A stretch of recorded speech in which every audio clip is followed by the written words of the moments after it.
آپ جس زندگی کا گلہ کر رہے ہو، آپ کی یہ زندگی ان لوگوں کی دعائیں ہیں کہ یا اللہ ہمیں ایسی زندگی دے۔ آپ جس بات کو سمجھیے گا کہ وہ جو بیمار ہے، جو صحت چاہتا ہے، اسے دنیا کی کوئی اور چیز نہیں چاہیے، صرف صحت چاہیے، دوبارہ سے ٹھیک ہو جائے۔ میرے پاس ایک خاتون آئی، اللہ نے ان کو بڑی مال و دولت سے نوازا اور بڑی بزنس وومن، لیکن اتنی انگزائٹی ڈپریشن میں چلی گئی، ان کے اپنے منہ کے الفاظ تھے کہ ایک وقت تھا کہ میں چاہتی تھی دنیا خرید لوں۔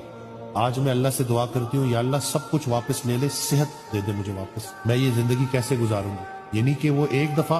ایک اور بڑا پیارا حضرت کی بات نا، وہ سمجھانے کے لیے کہ اگر آپ کے سامنے دسترخوان ہے